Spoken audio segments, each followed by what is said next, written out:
शैक्षिक तकनीकी। शैक्षिक तकनीकी क्या है? शिक्षा में तकनीकी है, जैसे कि इसके नाम से ही स्पष्ट है, शिक्षा में तकनीकी, यानी कि एजुकेशन की फील्ड में, शिक्षा की प्रक्रिया में, यानी कि जब टीचिंग और लर्निंग प्रोसेस होता है उसमें जब हम टेक्नोलॉजी का यूज करते हैं तो वो क्या कहलाती है? हमारी एजुकेशनल टेक्नोलॉजी कहलाती है। अब बात करते हैं क्यों। ठीक है, क्यों इसका यूज किया जाता है? क्योंकि हम क्या कर, टेक्नोलॉजी क्या कर रही है? टेक्नोलॉजी नवीन ज्ञान ही तो देती है हमें। हमें आपको बताया कि जो टेक्नोलॉजी है उसका आधार क्या है? विज्ञान है। और जब टेक्नोलॉजी का यूज हम कब करते हैं? अपने दैनिक जीवन को यूजफुल बनाने के लिए और प्रभावी बनाने के लिए ही तो करते हैं, अपनी आवश्यकताओं की पूर्ति के लिए तो करते हैं। और आपने ध्यान भी किया होगा कि हमेशा ये बोला भी जाता है कि आवश्यकता आविष्कार की जननी है। बिल्कुल सही, कि जब आवश्यकताएं होती हैं तभी तो आविष्कार हुए किए जाते हैं। तो ऐसे ही शिक्षा के क्षेत्र में जितने भी आवश्यकताएं हो रही हैं उन्हीं के लिए तो आविष्कार हो रहे हैं। और वो ही आविष्कार जब शिक्षा के क्षेत्र में प्रयोग में लाए जाते हैं उन समस्याओं के समाधान के लिए, तो वो क्या कहलाते हैं? हमारे एजुकेशन टेक्नोलॉजी। तो जब वो नई नई साइंटिफिक खोजें होती है तो उनसे क्या होता है? जो नॉलेज है वो क्या हो रही है? हमें इंक्रीज हो रही है। सबसे पहले क्या होता है? हमें नॉलेज मिलती है। ठीक है, फिर क्या होता है? उसका संचय भी किया जाता है। जैसे कि अब आपने देखा होगा पहले जो प्राचीन काल में जो पढ़ाई थी, शिक्षण अधिगम प्रक्रिया थी, कंटस्थ थी, किसी को कुछ नहीं पता चलता था कि टीचर ने पहले क्या पढ़ाया या क्या था। आज बुक्स हैं या रिकॉर्डिंग के माध्यम से और आपके ऑनलाइन क्लासेस के माध्यम से क्या हो रहा है? ये सारा जो टेक्नोलॉजी के द्वारा ये क्या है? हमारी जो नॉलेज है उसे क्या कर रहे हैं? संचय कर रहे हैं, उसे इकट्ठा कर रहे हैं, उसे सेव कर रहे हैं, उसे स्टोर कर रहे हैं। ठीक है, फिर उस नॉलेज का क्या करते हैं? डेवलपमेंट भी करते हैं। फॉर एग्जाम्पल, आपने आज ये वीडियो देखी, आपको मेरा पढ़ाने का मेथड अच्छा लगा, लेकिन ऐसा भी तो हो सकता है कि आपके पास में कुछ और ऐसे नए तरीके हों कि आप इसी टॉपिक को और भी अच्छे मेथड से पढ़ाना सके, या जो एग्जांपल्स मैं दे रही हूँ उनके अलावा और ज्यादा एग्जांपल्स आपके माइंड में आ जाए, कोई और माइंड में आ जाए। तो ये क्या हुआ? नॉलेज का विकास हो रहा है, डेवलपमेंट हो रहा है। फिर नॉलेज का प्रसार, बिल्कुल सही। आज मैं यहाँ से आपको नॉलेज जो दे रही हूँ ये क्या हो रहा है? मेरी नॉलेज का प्रसार ही हो रहा है आप लोगों तक। ठीक है, और आप जैसे अपने कमेंट्स के द्वारा मुझे कुछ चीज बताते हैं, कोई सजेशन देते हैं, तो वो क्या होगा? वो भी प्रसार होगा आपकी नॉलेज का। ठीक है, और मेरी का भी। तो हम क्या कर रहे हैं? नॉलेज का प्रसार भी कर रहे हैं। तो टेक्नोलॉजी क्या कर रही है? ज्ञान का संचय, विकास और प्रसार कर रही है। ठीक है, फिर है शैक्षिक तकनीकी की आवश्यकता क्यों होती है? एजुकेशनल ऑब्जेक्टिव्स के लिए। क्यों? क्योंकि जब भी कोई टीचिंग काम का कार्य करता है एक टीचर, तो क्या करता है? उसका कोई ऑब्जेक्टिव होता है। और खाली एक टीचर की बात नहीं है, कोई भी काम होता है तो उसका कोई ना कोई ऑब्जेक्टिव होता है। अगर उसका कोई ऑब्जेक्टिव नहीं है तो उसके उस कार्य का कोई मतलब नहीं बनता, वो अर्थहीन है। ठीक है, तो जब टीचर ने कोई ऑब्जेक्टिव डिसाइड किए हैं तो वो ये चाह रहा है कि मेरे जो टीचिंग हो बहुत प्रभावशाली हो, और जो कंटेंट में बच्चों को पढ़ा रहा हूँ उसे वो उसमें एक्सपर्ट हो जाए, उन्हें उसकी प्रॉपर नॉलेज हो जाए। तो वो ऐसा कब होगा? जब वो नई नई विधियों प्रविधियों के माध्यम से क्या करेगा?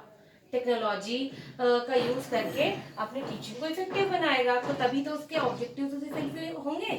ठीक है, तो यहाँ क्या हो गया? शैक्षिक उद्देश्य की प्राप्ति भी हो गई उसकी। फिर है टीचिंग को सरल, सुगम और प्रभावशाली बनाने के लिए। बिल्कुल सही, आज की जो शिक्षण अधिगम प्रक्रिया है उसमें हम OHP, चार्ट, मॉडल, आपके slide projector, online classes, webinars, इन सब के माध्यम से क्या करते हैं? हम अपनी टीचिंग को सरल भी बना रहे हैं, सुगम भी बना रहे हैं और प्रभावशाली बना रहे हैं। क्योंकि जब ये दृश्य श्रव्य सामग्री हमारी टीचिंग में इंक्लूड हो जाती है तो क्या होता है? बच्चे ज्यादा इंटरेस्ट लेके और भी ज्यादा उत्साह पूर्वक हमारी टीचिंग में इंटरेस्ट लेते हैं। ठीक है, तो ये यहाँ क्या हुआ? टीचिंग प्रोसेस को और भी ज्यादा इफेक्टिव बनाने के लिए एजुकेशन टेक्नोलॉजी का हम यूज करते हैं। ठीक है, फिर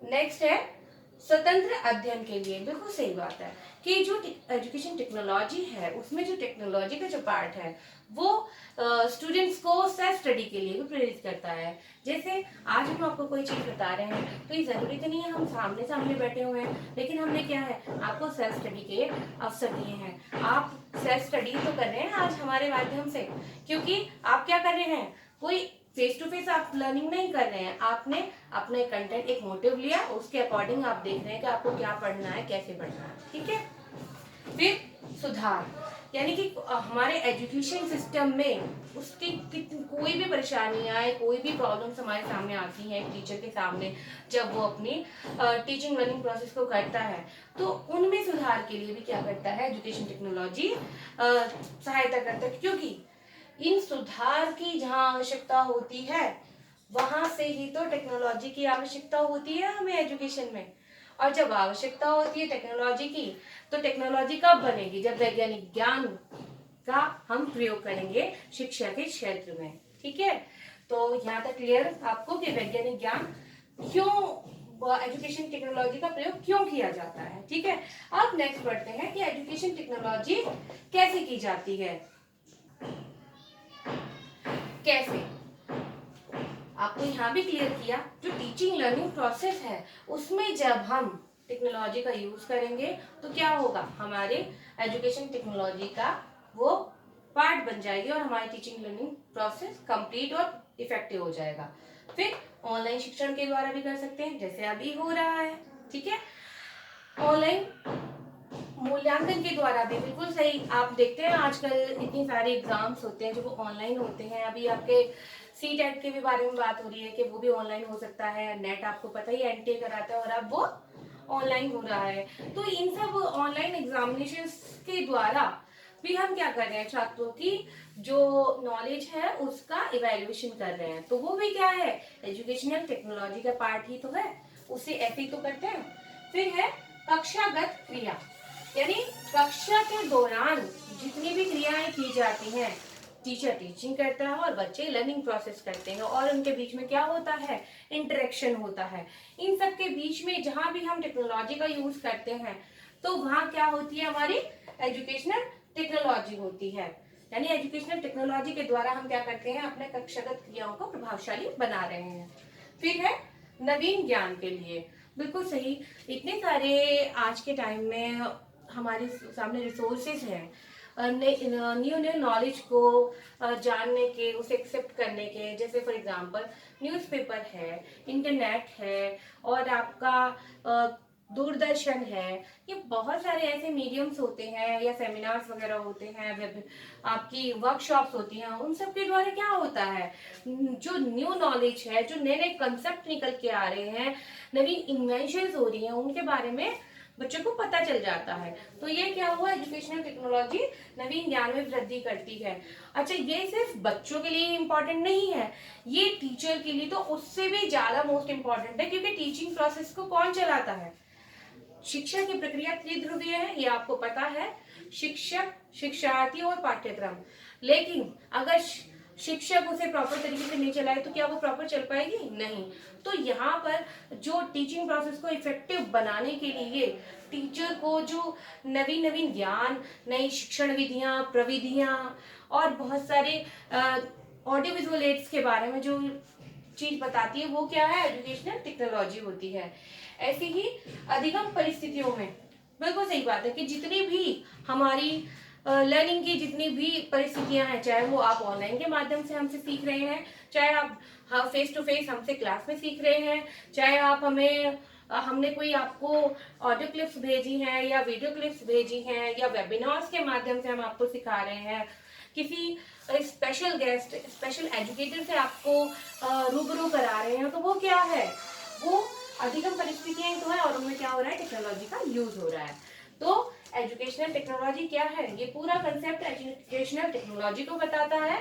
एजुकेशनल टेक्नोलॉजी में क्या है, ये सब इसी के अंदर आ जाता है कि शिक्षा में तकनीकी का प्रयोग हो रहा है। उसी में आप बता देंगे कि शिक्षण में नई नई विधियों का, नई नई प्रविधियों का, नई नई नीतियों का, स्ट्रेटेजियों का, और ऑडियो विजुअल एड्स से, बहुत सारे ऑडियो विजुअल एड्स हैं, उनके बारे में आप इसमें बता सकते हैं कि शिक्षा में तकनीकी ये है। ठीक है, यानी कि एजुकेशनल टेक्नोलॉजी ये है। फिर है एजुकेशन टेक्नोलॉजी के उद्देश्य, आवश्यकता और महत्व के लिए हम क्या करेंगे, इसे लिखेंगे। और एजुकेशन टेक्नोलॉजी किस प्रकार की जाती है या उसका प्रोसेस क्या है, उसके लिए हम क्या करेंगे, ये करेंगे। यहाँ एक बात ध्यान रखने योग्य है कि जो टेक्नोलॉजी है, क्योंकि आपको वेरी शॉर्ट क्वेश्चंस इसमें से वही बनते हैं, तो टेक्नोलॉजी शब्द की उत्पत्ति कहाँ से हुई थी, तो इसकी उत्पत्ति हुई थी ग्रीक भाषा के शब्द